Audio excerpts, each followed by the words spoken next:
我只是小气了一会儿，怎么就阴沟里翻船了？居然被一个野男人冲进了马车！快叫大声点！不会，要叫自己叫。不会叫，帮我必有重谢，否则帮？有这样求人帮忙的？无论前世还是穿越后，上一个欺负我的人，坟头草都3丈高了。我看你会自己叫的挺好的。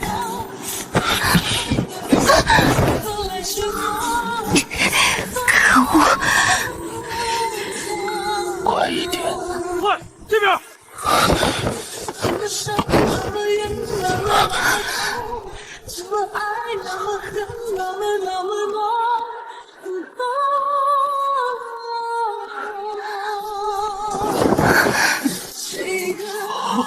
既然想看，那就让你们看个清楚，看这出戏谁更心虚。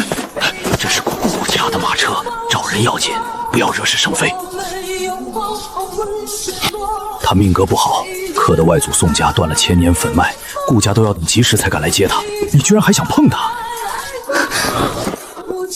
他的礼仪干干净净，并未染血，所以他身上的血迹是别人的。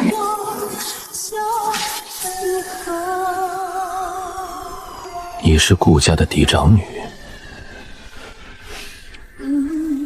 是啊，所以你怕了。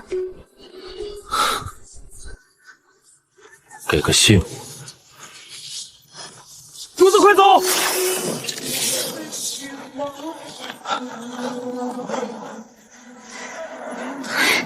什么人啊，这是土匪吗？混蛋，什么不好拿我的罗盘。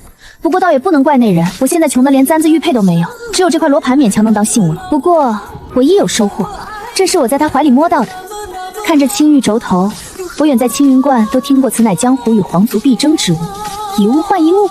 不亏最初我是想解决了他，可就在他靠近的那一瞬间，我竟看到了他的命格，漫天紫光与红光交织，差点闪瞎了我的眼。此人要么万人之上，要么万劫不复，绝不简单。更何况这紫气对我的修行大有附意，顺手吸取一缕，全当出手的报酬了。宋嬷嬷，我们真的不管他吗？呸！管他做什么？一个道观长大的煞星，若不是顾家姑娘们都不愿意嫁到长平王府去，怎么轮得到他入庙都替嫁？你不会真以为咱们是请他回来享福的吧？也是，他命格不好，听说宋家家破人亡都是被他克的，这种人离他越远越好。可是什么？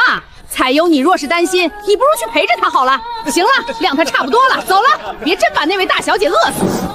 小姐，下午就到庙都了，得晚上才能吃饭，您吃点东西垫一下吧。长平王府乃显贵之家，顾家的女儿为何不嫁？顾家现在老太太尚在，除了我这个原配不侍郎，因为是上河嫡女，还有郡主的一子两女。这么好的事儿，上河郡主的女儿不嫁，必有蹊跷。是因为死丫头，让你在背后嚼舌头！死丫头，回头我让你好看！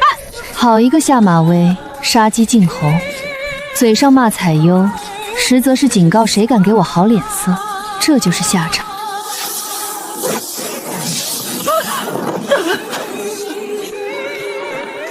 兵来将挡，水来土掩。我入庙都最重要的是找到自己失去的一魂，其他都是次要的。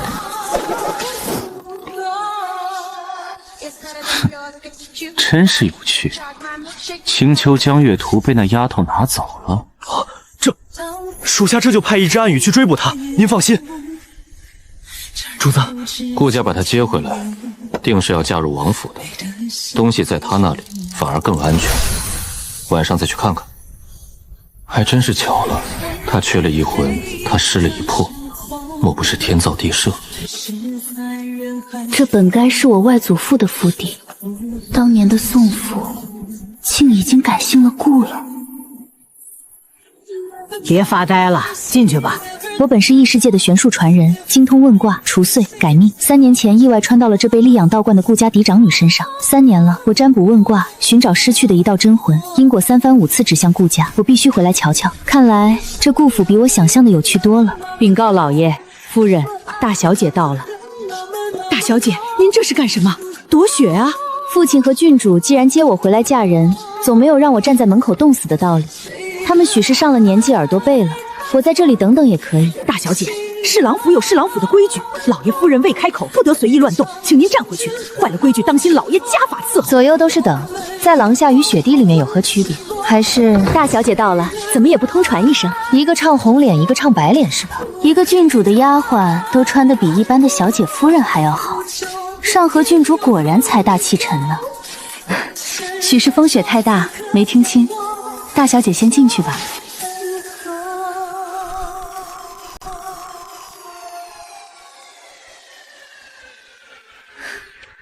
这渣爹真帅，可算明白他是如何入了我娘的眼，又被上河郡主看上了。大小姐八字不详，远送道观。老爷夫人不顾煞气将其迎回，但未免冲撞府中贵人，特使火盆驱其煞气，柳条鞭打驱其邪祟，净水泼之扫去尘埃。这群鸠占巢穴的贼子，为了让我替嫁，竟然还想作践我，那也要看他们命够不够硬了。小姐，老爷疼爱您，您快快洗净，拜见父母去吧。跨过去，100会被烧掉，紧接着就是柳条抽打和冰水淋头。寒冬腊月，这是要我的命。我生来这世上，断没有被人欺负的道理。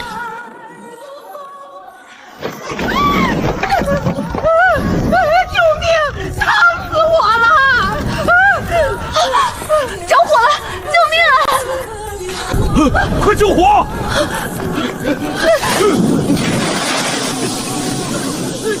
不是跨火盆吗？大家一起跨吧。不好，天干物燥，又燃起来了！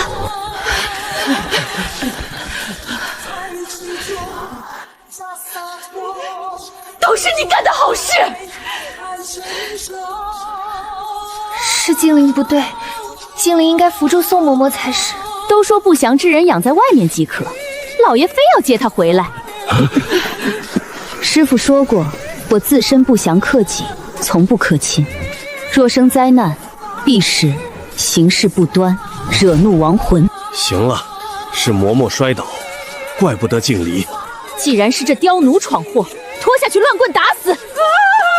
宋嬷嬷，你当初卖主求荣，害死我母亲，如今这下场，罪有应得。此物乃郡主赏赐，请大小姐受赏。项圈上的花纹是压命格的符文，这是镣铐，若戴上它，不出7日必有血光之灾。好一个上河郡主！谢谢郡主，谢谢父亲。你看，你母亲多疼你，去祭拜一下你母亲吧。晚上正厅用餐。我回来了，您的因果我自会了结。若宋家还有子嗣，我定会孝主。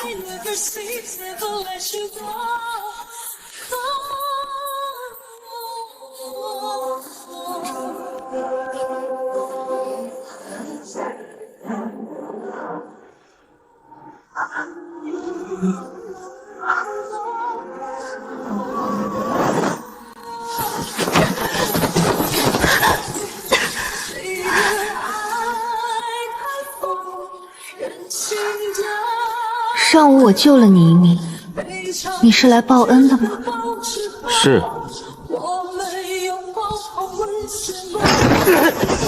说，东西在哪儿？今天是怎么了？一个个都要杀鸡儆猴，我就长得那么像只猴？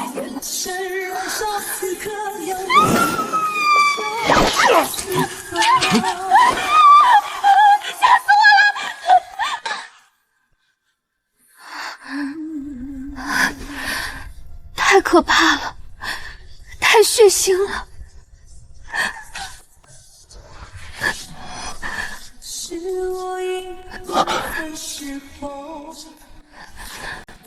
那罗盘是我费心研制的，须得找回来才是。不在腰上，难道在衣襟里面？此人身带紫气，帝王之相，多沾点紫气，有助于我的修为突飞更长。身板结实，真不错。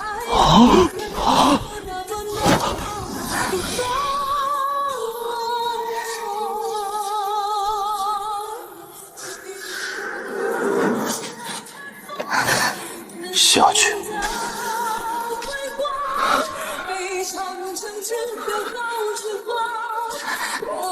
对不起，大人，我太害怕了。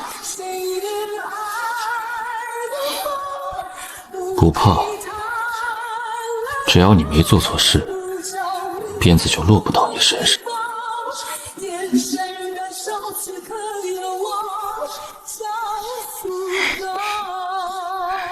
真的吗？大人真好。大人你放心，我肯定不敢犯错呢。我的罗盘在不在这里？真是个怪人，寒冬腊月竟然只穿一件单衣。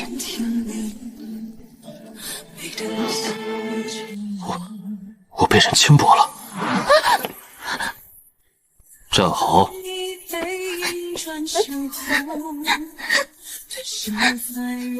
大人，我害怕的腿软。若找不到罗盘，再蹭一点紫气也好。上午胆大包天威胁我的人，怎么下午变柔弱可欺了？更何况这会儿还不老实摸来摸去呢。东西交出来。我自然知道他想要青丘江月图，可惜那是我的筹码，岂会轻易交出？什么东西啊？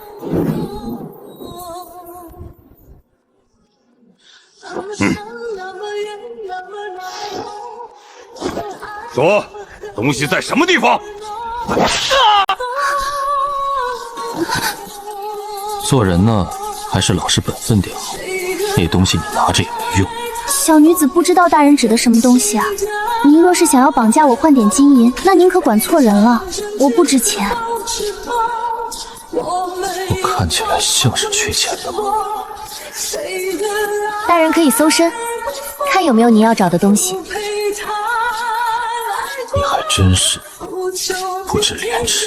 弱者面对强者，不过砧板上的鱼肉，只要能保住命，何惧其他？更何况大人会真的搜身吗？这顾家小姐显然过得不好，可她性子却一会儿谨慎，一会儿胆怯，一会儿聪明，十分有趣。那东西虽不值钱，但会招来杀身之祸，得到不算本事，守得住才行。我看出来了，他应该知道我如今是长平王府的准世子妃，不敢真的对我动手。这不是有大人您在保护小女子吗？还是说大人不准备报答救命之恩了？放心，本官定然会好好报答顾小姐的恩情。既然顾大小姐没看见本官的东西，朝阳，你送顾大姐回去吧。啊，不是吧？主子不是要找顾小姐要青丘江月图吗？怎么绑来又送走的？这是在打什么哑谜？是。顾大小姐得罪了。可惜了，没找到自己的罗盘。不过没关系，今日收获不小，蹭到了紫气，修为涨了几分，又趁着男人不注意顺走了一个令牌。男人的令牌定然也沾染紫气，是个占卜的好法器啊。主子，这个人怎么处理？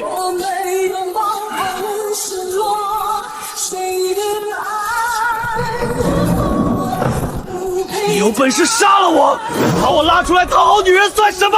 闭嘴！再聒噪，本官就打死你！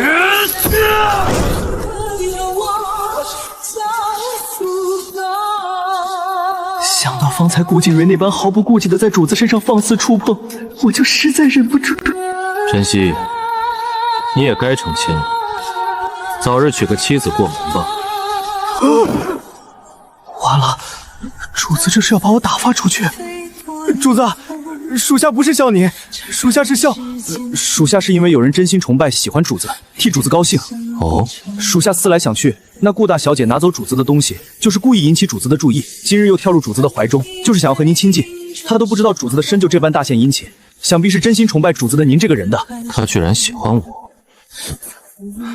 顾大小姐，请便，在下告辞。告诉你家主子，我不喜欢这个麻袋。难道他喜欢主子亲自掏他的麻袋？我也不好多问，属下定会替顾大小姐回禀我家主子。我虽身为道门第一人，可偏偏缺了一道真魂。这道真魂不仅让我不能穿回去，更是影响我的修为。奈何一般的占卜法器根本无法承受我滔天命格之力，每次算真魂都得不到任何消息。不过我也隐隐觉得自己的命格和妙都以及顾家有关。想到那男人身上漫天的紫光，他这姓名必定也是顶尖的道门法器，能不能算出来？在此一举了。太上台信，应变无停，八方神威，使我自然现。莫非这是要找到真魂了？每一颗星辰都代表一个因果，不解除这些因果，我就找不回真魂。老天爷这是耍我呢！本准备上炷香就离开，没想到这令牌居然是金子做的，还是不能和钱过不去。东西可以不要，钱不能不要啊！早知道就不劈碎了。唉。大小姐，天色渐暗，该更衣了。郡主和老爷该等着急了。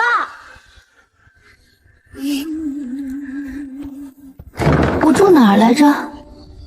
老爷让您住碧清阁，那是夫人生前的房间。碧清阁。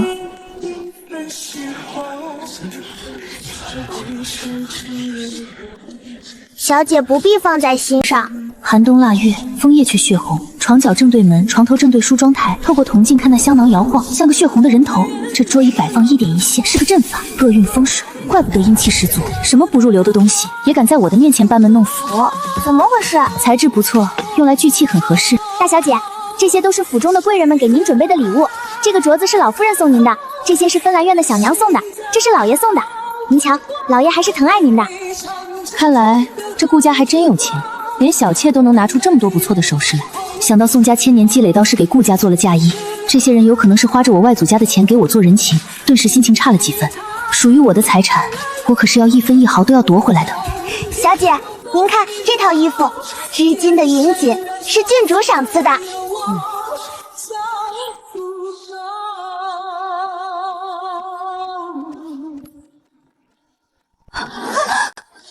看来这是我那几位素未谋面的好妹妹们特意为我准备的见面礼啊！哎呀，怎么办？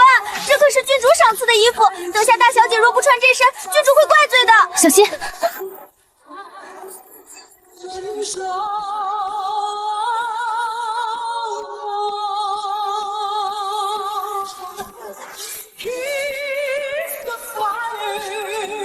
大小姐，时辰不早了，怎么还不更衣？贼喊捉贼，这是要逼着他开口认罪呢。若此刻开口，陈嬷嬷定然不由分说就诬陷他故意挑衅郡主。接下来的日子，上河郡主只要逮完他，在顾府必然活得艰难。他顾静蕾虽想查清宋氏，自敲向大草惊蛇。奴婢是秦小娘调拨过来伺候大小姐的，望大小姐好好学习规矩，不要丢了顾家的脸面。我顾静离现在服软，日后人人可欺。陈嬷嬷是四小姐如母之意，府中老人了，小姐老人又怎么样？老鬼他顾静离也不怕，甚至他有点闲得想抓只老鬼放风，不涉及自身的前提下，轻而易举便能瞧见像陈嬷嬷这种普通人的命格。这陈嬷嬷命格有点差哎。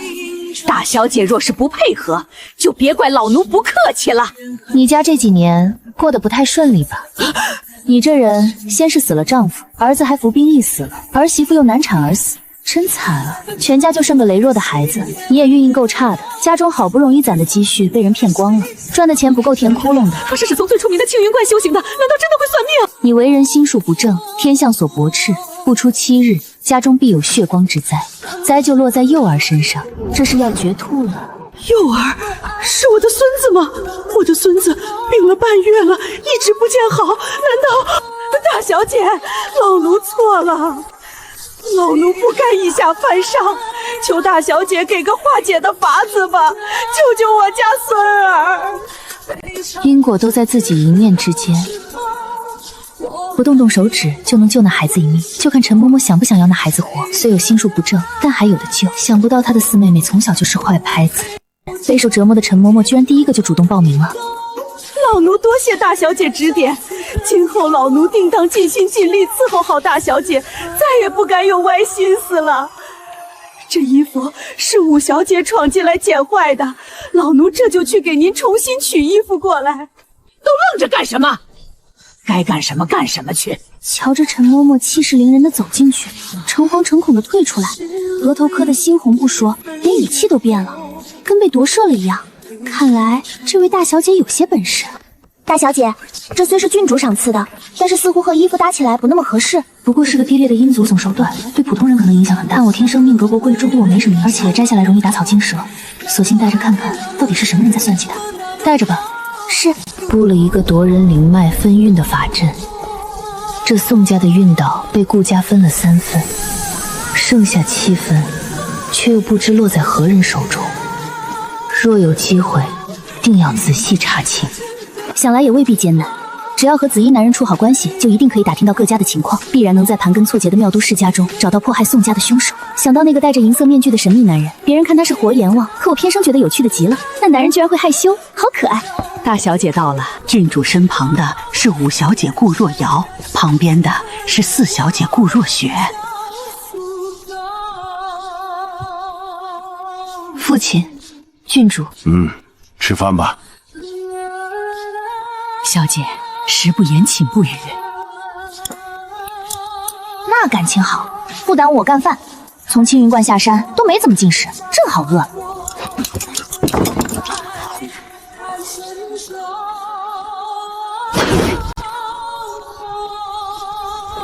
丽丽，留下喝杯茶。父亲，郡主，小女在路上风餐露宿，嬷嬷们还不给饭吃，饿了一路，所以粗鲁了些。二位不会怪罪吧？真是和外面传的一样，巧言令色，上不得台面。瑶儿，父亲知道你过得苦，在自家怎么样都好说，可倘若嫁去长平王府，便不能这般，叫人觉得我们顾家没礼数。嫁人？女儿还没有好好陪陪爹爹，女儿不想嫁人。爹也不想你嫁人，但人家上门求娶嫡长女，咱们不能不认呀。更何况你娘她还活着的话，必然也会认可这段好姻。能嫁给长平王世子是你的福气，长平王乃是当今陛下的胞弟，长平王妃与皇后娘娘是一母同胞，世子身份金贵，妙都氏族抢破了头还嫁不进去呢，平白便宜你了。就是，你就偷着乐吧。这么好的姻缘，那就留给妹妹们吧。我吃点苦没关系的。五妹妹身份尊贵，最配得上世子殿下了。谁要嫁给那个病？什么配不配的？这婚约是你外祖父与长平王定下的，虽没有交换更贴，却也作数。这福气给你，你要不要？要是那长平王世子活蹦乱跳的，轮得到他吗？可是女儿3岁离家，又在道观住了许多年，十分想念爹爹和母亲。熄灯关，身子羸弱，长平王府会不会嫌弃啊？这不打紧，距离成婚还有些日子，父亲命人在碧清阁给你搭一个小厨房，好好养着就是。妙都世家的姑娘大多都会琴棋书画，使得绫罗绸缎、珠宝玉器，还有娘亲教规矩呢。长平王府会不会看不上啊？说了这么多，你不会就是想要点银子吧？想不到你是这种人。哎呦，还有个聪明人，不可以吗？这么直接吗？爹爹，女儿不太懂妙都的规矩，若是冒犯了父亲和郡主，女儿这就主动回到青云观去，不留下来。阿姨，他跑了，谁替嫁？傻孩子，你这是做什么？快快坐下。瑶儿，她是你的长姐，你岂能如此说话？四姐姐说的没错，父亲居然为了这个人凶我。你提的这些都好说，这样爹爹给你1000两，你去置办一些自己喜欢的东西吧。1000两，爹爹，我一个月才50两月钱，您居然给他1000两！养在自己家就是不一样，妹妹一个月能花50两，可姐姐我在道观清苦，一年到头吃不上肉。娘也是爹爹明媒正娶的妻子，她福气薄，没有过过好日子。女儿这15年倒是给家中省了足足9000两呢。爹爹，女儿苦啊！什么？你狮子大开口，还想要9000两？爹爹，你看他，不怕神一样的对手，就怕猪一样的队友。真想感谢一下顾若瑶的神助攻。这孩子是半点不遗传我的机灵，反而和尚和郡主一般脑袋缺个血。是娘亲福气薄，若是旁人问起，女儿不会说是爹爹不给的。宋氏嫁妆我更不舍得吐出来，还不如给点钱打发了。怎么会不给？只是……谢谢爹爹。娘亲在黄泉之下得知爹爹补偿了女儿9,000黄金，定然会开心的。黄金？放肆！一个小姑娘家开口就要9000两黄金，你罢了，宋家都没落了，我娘那些嫁妆，爹爹不想给，就留着给家里人花吧。女儿也不是贪慕虚荣的人，我还是回青云观修行，给爹爹和郡主祈福吧。长平王府的聘礼可不止这点钱，更何况那些已经吃到嘴里的宋氏嫁妆，他更不舍得吐出来，还不如给点钱打发了他。怎么会？爹爹你就是。谢谢爹爹，谢谢郡主。是。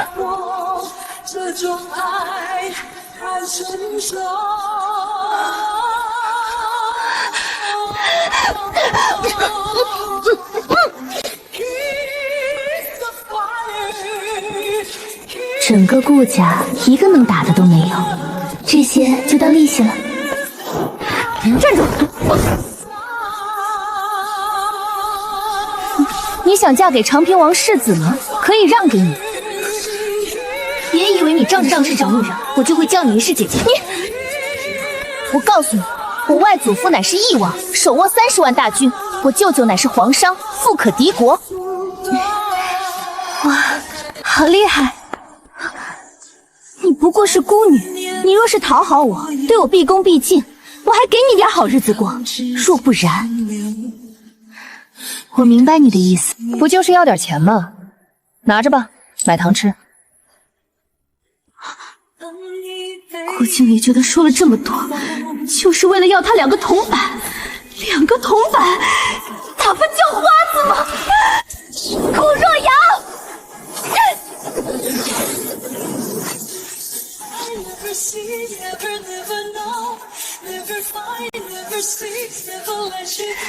你给我等着！五妹妹，还是算了吧。什么算了？你是个什么东西，也敢在我面前开口？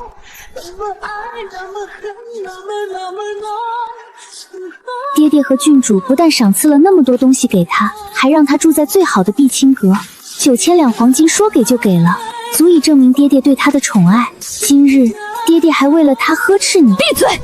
我只是提醒你，他好歹是宋家，最讨厌别人跟我抢爹爹的宠爱了。顾静离真讨厌。宋家？什么宋家？宋家早就没落了。我娘亲是上河郡主，我才是爹爹最宠爱的女儿。是，祖母说过，宋家永远翻不起身来，这辈子都没有人给顾静离撑腰。顾静离今日得意又如何？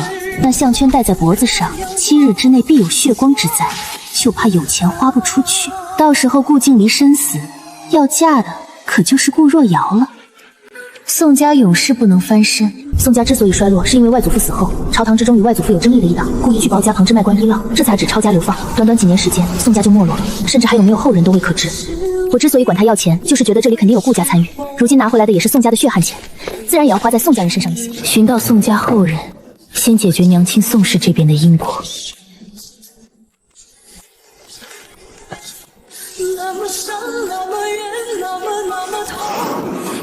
万事俱备，该现身了。太上台心，应变无停，清浊师命，应剑来往，现。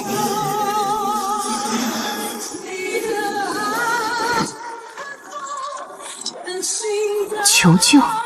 宋家的人遇到大麻烦了。宋家人丁兴旺，皆是善良之辈，该是富贵兴旺之运。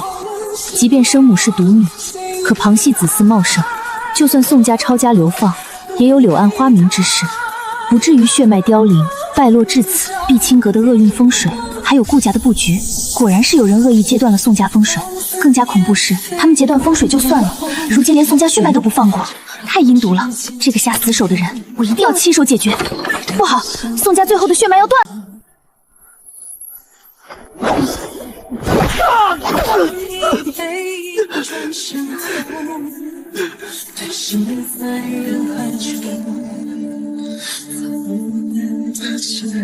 我好心收养你这条丧家之犬，你竟然敢偷看我的书！没有，这是我自己。还敢狡辩！公子，我以前就发现了，这小子在书房抄录的时候总是偷偷看书，他不会想参加科举，一举成名吧？是啊，没准还真的能中个状元。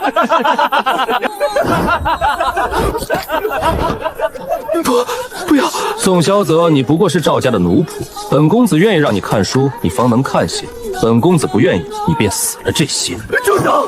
求求你，住手！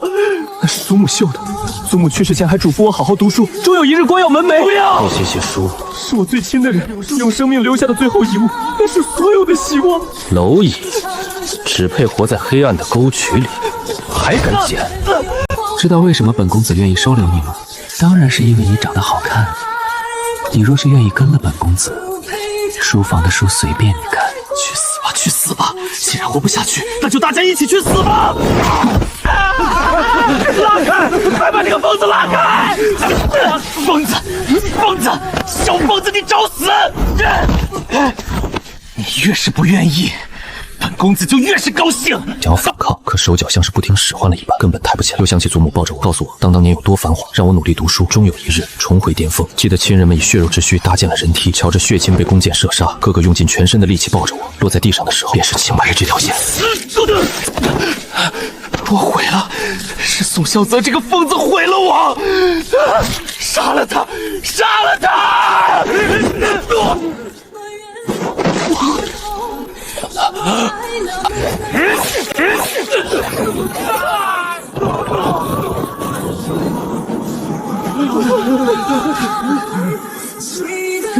你是谁？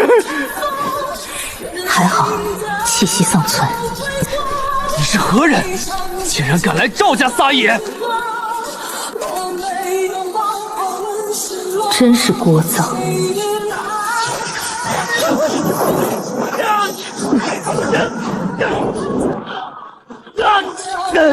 来人，快拿下他们！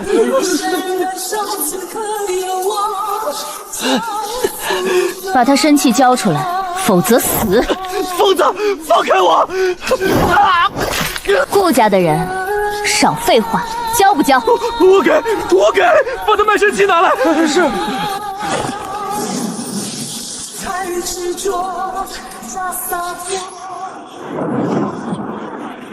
不好了，着火了！别走，求求我！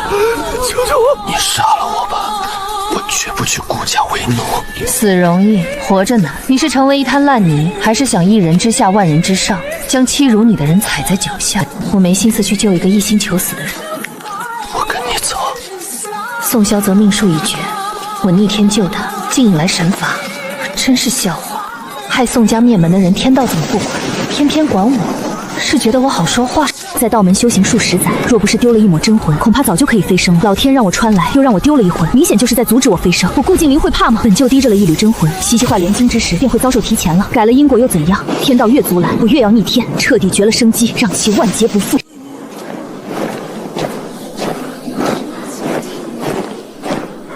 女侠饶命！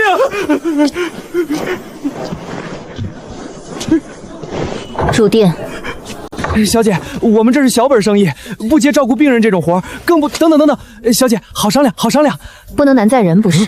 这哪儿的话，我们升级了最新服务，不但能照顾病人，还洗衣、喂饭、擦身体一条龙服务，保证躺着进来，生龙活虎的出去。你放心，我们嘴巴严丝合缝，从不问客人隐私。客官，里面请，天字号一间。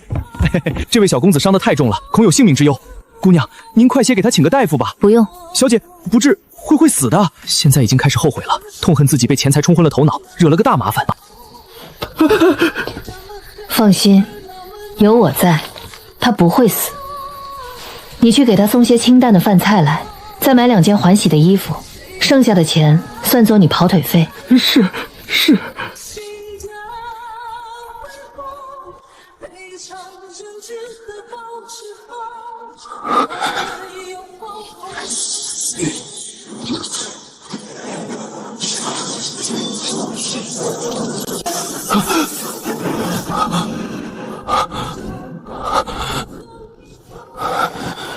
还疼吗？没那么疼了。很奇怪，睡了一觉，他身上的疼痛几乎消失了一大半，人也恢复了一些精神。那就好。宋家其他人呢？都死了。算了一下，非常符合卦象。宋家血脉只剩下一个宋萧泽，若不是他强行干涉，宋家就要断根灭种了。你先好好养伤，需要什么便吩咐小二就是了。我过些日子再来看你。你是谁？我该怎么称呼你？我叫顾静离，你应该叫我姐姐。大小姐，长平王府来人了，郡主请小姐去正厅一见。好。小姐，长平王府的人要是为难您，您先忍着就是了，不然郡主可能要责罚您了。长平王府门底高，想来对我这么一个道观长大的儿媳妇并不满意，连彩优都能察觉出来。不过我向来兵来将挡，水来土掩，他们不愿意娶，我还不乐意嫁呢。我有何惧？听说顾大小姐长在道观之中，不曾学过礼仪，老身心中还觉得有郡主殿下指导，必定是个乖巧。可如今一看，一个婢女也上赶着给我下马威，说到底是长平王府急着我替嫁守活馆，如今怎么又……谁让你坐下了？若是去了长平王府，反倒叫人觉得你不尊长辈。他们2个斗法，将我溜着玩呢。我此刻并不想和郡主撕破脸，当年具体发生了什么，因为涉及自身，无法推演。我还要证据，如今不好再打草惊蛇。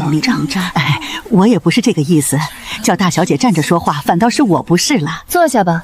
郡主殿下，老身此次来是替王妃娘娘相看的，有些话我就直说了。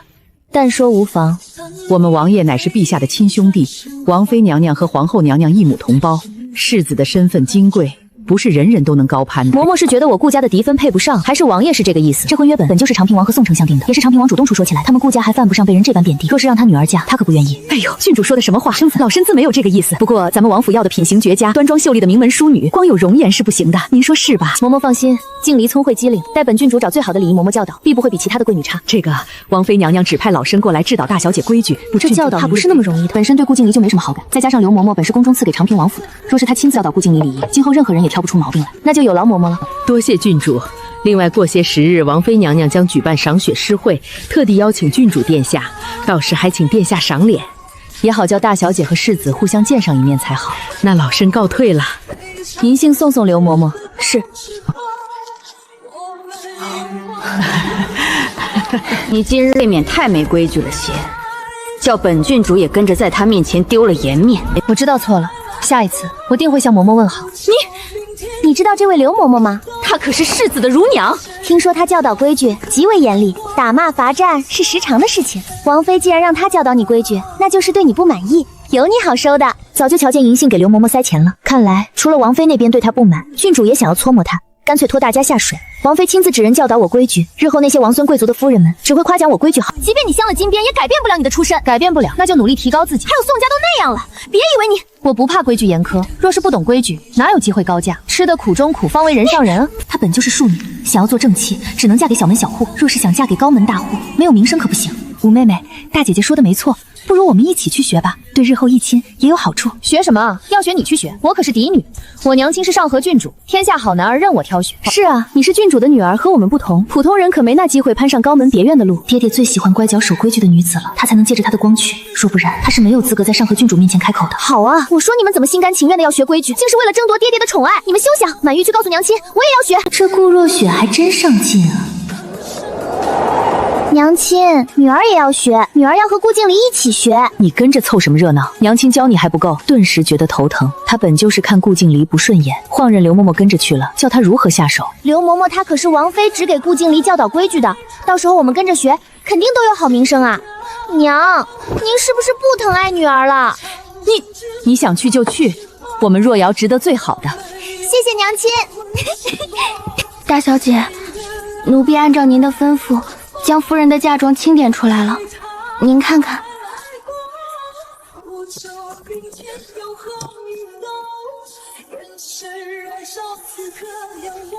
大小姐，这是东街的2个铺子，不过听说生意十分差，铺子如今入不敷出，只剩下掌柜独木难支，瞧着不出半月就要倒闭了。这可是当年最大的文保店铺，日进斗金，如今却……我去看看。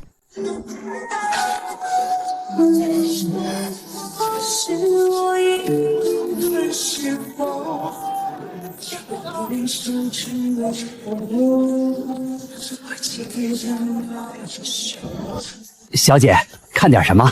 我们这儿的笔墨可都是最好的，您在整个庙都找不到更好的。您瞧瞧这个，这乃是狼毫紫竹笔，笔尖锋利顺滑，最适合姑娘家用了。多少钱？10两银子。你们就是这样坑骗客人的？小姐，我们这么大的店铺，怎么坑骗您了？您买不买？不买出去！东家，你可算来了！这么多年了，我还以为您放弃了家店了。我们也是没办法，实在支撑不下去了。所有的小二都走了，只剩下我一个人了。到底舍不得这店铺，也没有钱进货了，所以才能骗一个是一个。账本。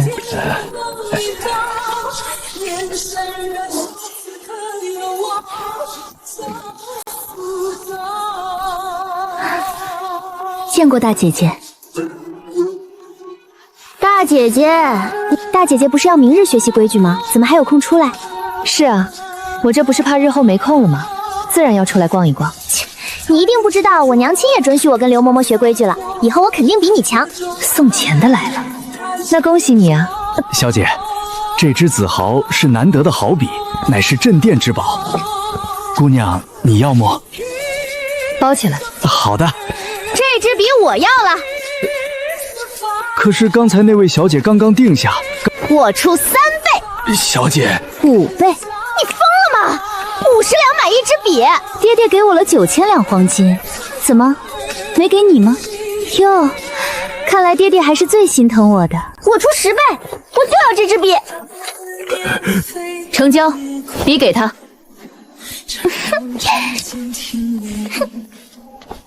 成本100文，卖了100两，净赚99斤900文。看吧，也只有9000两黄金，可爹爹疼我，我要多少钱都给我。是，你说的对，爹爹最疼你。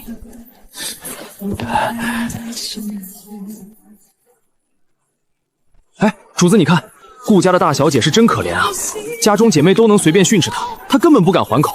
还有这几个丫头，说话也太难听了吧？什么叫做没人撑腰呀？什么叫说嫁给世子就活不了？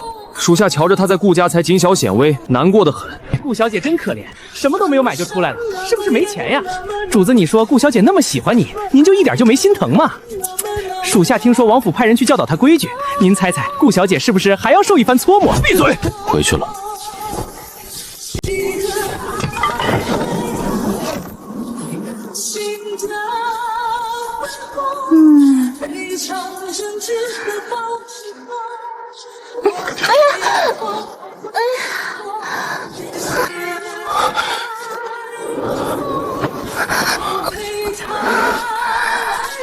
没事吧？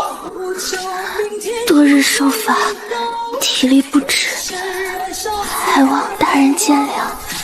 是吗？本官替你瞧瞧，什么地方受伤了？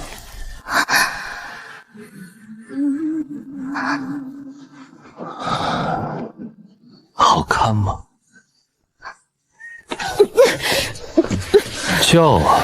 方才叫的不是挺好的？叫累了，不如大人替我叫一下，毕竟大人那么会叫。本官叫的哪有你叫的好听？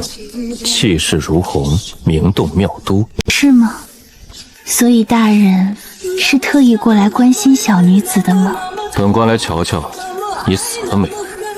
死了方便本官拿回东西。那让大人失望了，小女子很抱歉呢。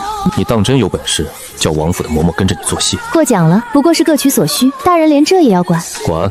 但凡被督察纳入嫌疑人名单的人，一举一动都有人盯着。大人刻意盯着小女子，不会乃的是有非分之想吧？可小女子是长平世子的未婚妻，无法回应大人的深情。令牌还本官。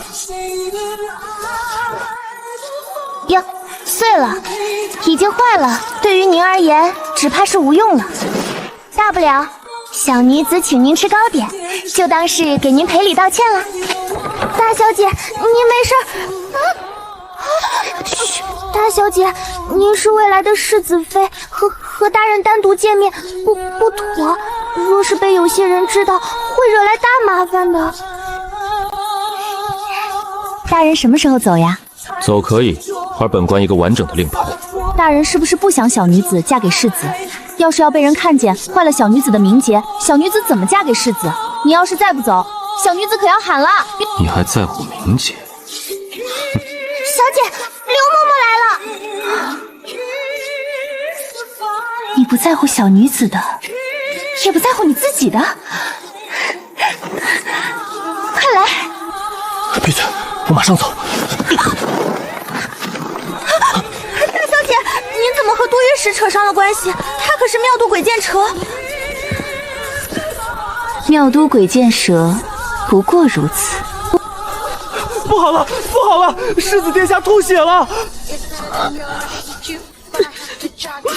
你们就是这般伺候我儿的！王妃娘娘，世子病情急转直下，成婚之事应该提上日程了。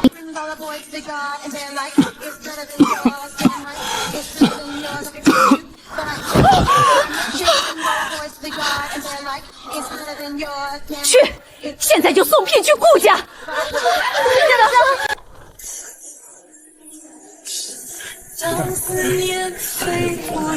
难得小哥亲自跑一趟，快进去喝杯茶吧。大人不必了，世子还托老奴特地备下一份礼物送给大小姐。哦，不愧是世子，这手笔。顾大小姐，我们世子说了，他病弱，您仍然愿意嫁给他，是一片真心。他自真心待你，即日起你不必再学规矩，想做什么全凭您的意愿。请小姐与世子交换信物。丽丽，你腰间不是有块玉佩吗？既是信物，想必不讲究价值。大小姐真性情。小哥，留下喝杯茶吧。我还要回去复命，告辞。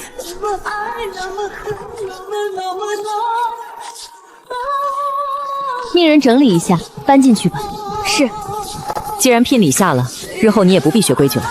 按照我妙都的规矩，明日你便去静安寺祈愿吧。是。什么破规矩？我一个道姑为啥要去和尚的地方？可恶啊！不过我刚作死了一波，也不好再在这点事儿上给大家难看，索性就应了。小姐，世子是在乎您的，日后您可算扬眉吐气了，再也没人为难您了。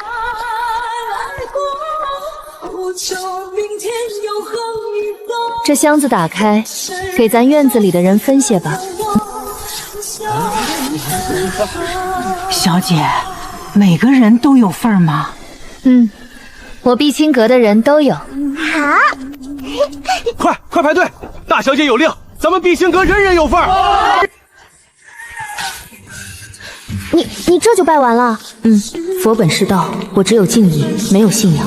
我们换个出口出去吧。换什么？穿过这片竹林就出去了，快点走吧。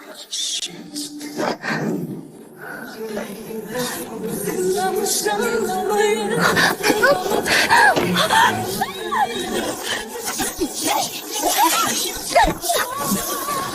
么人？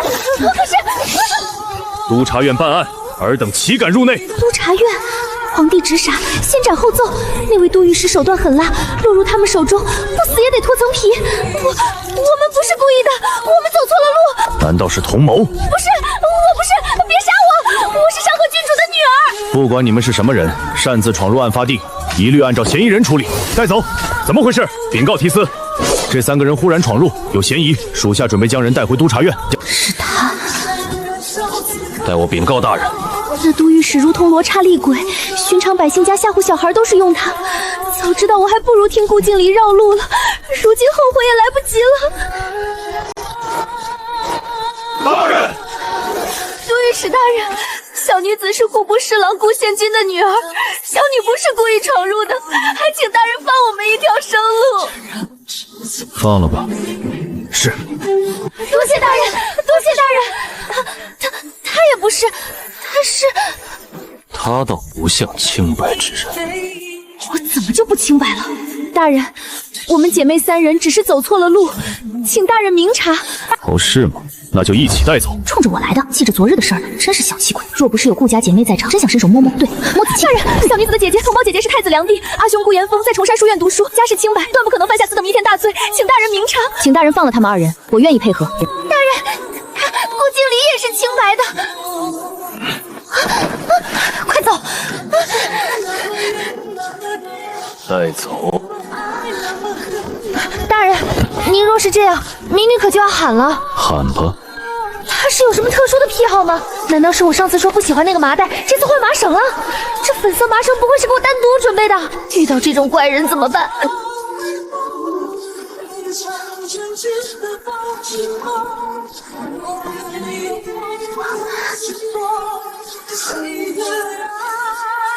怎么办？顾敬离被德督察院的人抓走了。吴妹妹，你那么讨厌他，他被抓住了，你应该高兴呀。进入了督察院，许是难以出来，日后爹爹再也不会喜欢他了。愚蠢！督察院查的案子，哪个不是祸连全家？你以为是他一个人的事吗？他要快点告诉爹爹才是。天，这个小姑娘是犯了什么事儿啊？居然被督察院的人抓住了！这督察院是进去容易出来难，一不小心祸连全家呀！还是都御史亲自抓人，这姑娘肯定死定了。瞧这小姑娘的打扮，不像是普通人家的姑娘，莫非妙都又要变天了？督察院办案，嫌人避让。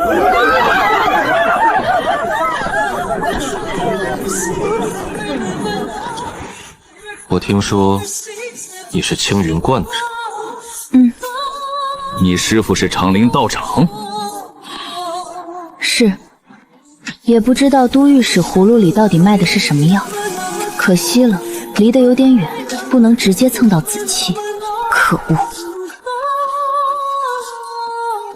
我听说长陵道长擅长占卜问卦，百无失漏，你会吗？这个嘛，可以会也可以不会。对嘛，这就对了。哎，大人英明神武，怎么到了这方面就不太行了？没有我家大人要打光棍的。不行，这君景城莫非真的和传闻一般是个宦官呢？那还真是可惜啊。算了，等到长平王世子去世了，干脆想办法养着他，主打的就是图一颜值。毕竟中看不中用，真是可惜了。世子呢？还活着吗？你未婚妻都被抓了，怎么能一点动静都没有？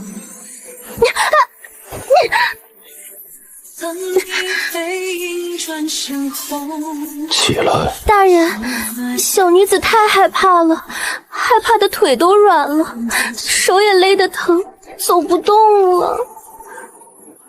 不如坐老虎凳，让人抬着你走。他威胁我，大人就这样把我抓来，不怕世子找你麻烦吗？他一个病秧子，连自己都救不了，如何管得了外面的人和事？住嘴！世子也是你可以随意侮辱的。你就这么在乎他？当然是在乎他的钱。哼，你可知他命不久矣？你嫁过去是去冲喜，说不准新婚夜人就没了，要你给他陪葬。那又如何？我既与他有婚约，自然要夫妻同心，陪葬是不可能陪葬的。人人嫌弃废物，到了你这里，竟然成了宝贝。不管如何，我都会好好照顾他，给他送终。你都没有见过他，便大言不惭，怕不是为了长平王府的钱财？长平王府没有你想的那么简单，只怕你进去尸骨无存。帮本官算些事情。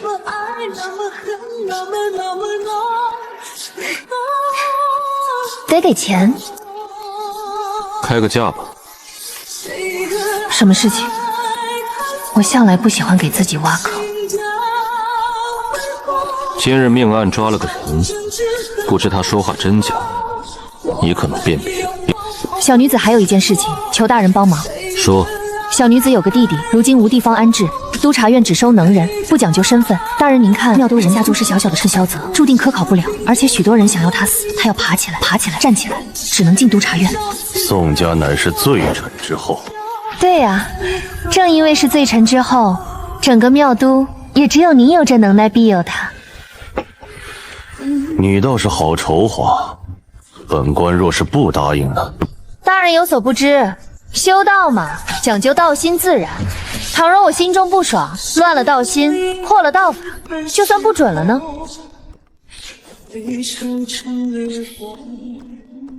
成就，须臾不该问的不要问，以免惹祸上身。谨记大人教诲。看似城府与柔弱，实则处处生刺，叫人无从下手。此人是我们抓到的关键人物，但他是个聋子，又不识字，也看不懂手语，九族无亲。我们什么方式都用尽了，也不知他真的听不见还是假的。您看看，此人看似最弱的弱者，实则毫无弱点。这样的犯人，无论是谁遇到，都得摊手。我们根本没办法与他交流，就连打他，也从他脸上看不出一点表情。我们也严刑逼供了，完全没用。而且，他一直独自生活，别说熟人了，连条狗都不曾养。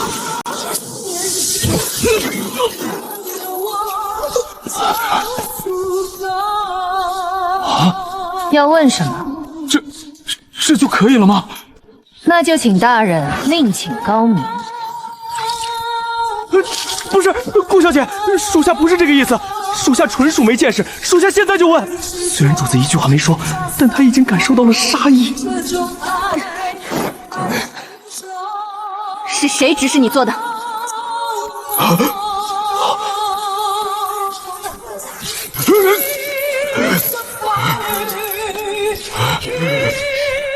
南郊有棵硕大的梧桐树，梧桐树下有一个墓，这墓里面埋的一句千年古诗，你日日供奉，所得钱财皆用到了这上面。你不求此生，只求来世做个达官贵人。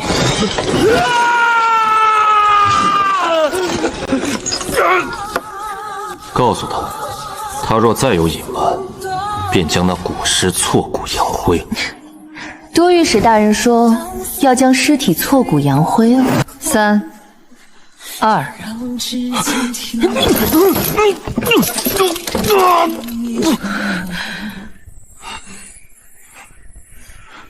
解开他的右手，笔墨伺候。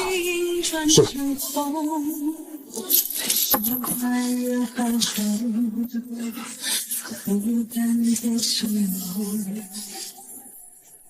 一个看不到脸的断指男人，东西呢？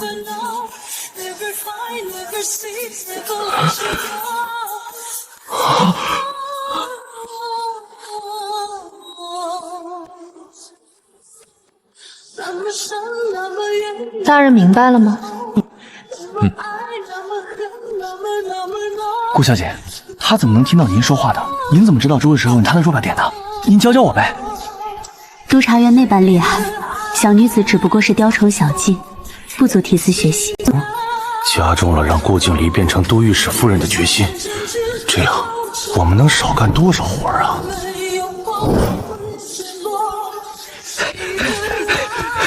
主子，找到了。顾小姐能力超群，督察院还有几件未完成的案子。唉，小女子累了一上午了，早就精疲力尽了，下一个未必准确。价格你开。动动手指的事情，督察院的钱可真好赚。小女子愿为代劳。娘亲不好了，爹爹不好了！何事慌张？娘亲，顾景离被督察院的人抓走了。你说什么？顾景离怎么会惹上督察院的人？都怪瑶，都怪我。那你们是怎么回来的？爹爹，是女儿搬出了三姐姐是太子良贴的关系，可大姐姐才告总官帮了我们监理吗？都知使就说她最有嫌疑，都知使大人居然亲自抓人，整个庙都谁人不是她进府？现在好了，整个顾家都被她连累了，可怜瑶瑶才14岁，这个孽女啊，这是要害死所有人！你先别哭，我先联系幕僚打探消息，让若曦也去太子那里求求情。再不济，还有长平王府，长平王不会坐视不理的。这个孽女，如今还要连累全家替她奔波，真是个祸害！老爷，长平王府来人了。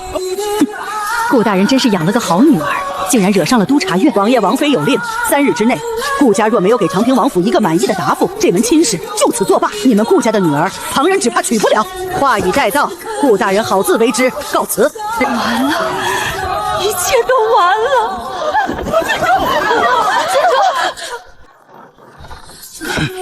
怪不得这些是悬案，一个个也太消耗我能力了吧！真当我是万能的了？好家伙，我当牛做马，他倒是睡得香，真是欺负人！真想把他挂在东南地之上，让你知道我资本抱我屁股。姐不开心，你也别想开心。哎呀，小女子不是故意的，累了一夜，手有些不稳了。你都做完了？做完了，大人，该结账放我回家了。还有我弟弟的事儿。宋氏当年是富可敌国，就此没落，竟然还偷国家的钱，何必还要插手皇商的事儿？就是重提翻案不易。小女子不翻案，只求大人庇护下我弟弟。朝阳，送他回去。不用，我自己走。主子，顾小姐绝对是喜欢您的，真的。蜀手发誓，真的查过顾小姐了，但是真的不知道她如此厉害啊！她既然有如此滔天本领，怎会跑不掉？还是乖乖跟着您了，说明她关心您，想要替您排忧解难。顾小姐多次提起世子，定是在向主子求救。她迫不得已嫁给世子，这更加证明顾小姐是个重情重义的人。她喜欢您，可却不敢现在表达。她是意思就是，若是世子不行了，就与您再续前缘。她对世子是遵守承诺，对您是一见钟情。今日顾小姐帮了大忙，立了功，您应该给她讨个封才是啊！走吧。入宫啊！主子明明就是死傲娇，明明早就爱上顾大小姐了，却还非要我说出口，真的是没我这家得散啊！你来这儿干什么？我听说你被抓了，来看看。手中拿的是什么？没什么。你要用你自己去换我，上赶着送死。我不能眼睁睁地看着你死，自己苟活。没事了。以后你跟着都御史混，再也没人会拿你的身份说。督察院是别人想进就能进的吗？他莫不是受了什么刺激？顾小姐，这位就是令弟，请跟我来。若是真如他所言，有督察院做保，我便能为宋家沉冤昭雪。去吧，跟着大人执行任务的时候，若是遇到危险，就把这些扔出去。按照道理，我给宋萧泽逆天改命，该有雷劫才是。今日倒是奇怪了，只是失魂之症不知何时发作。这里真是诡异，居然一点天机都参不透。算了，我一个躺平的咸鱼，做自己能做的事儿就好。该回家补觉了。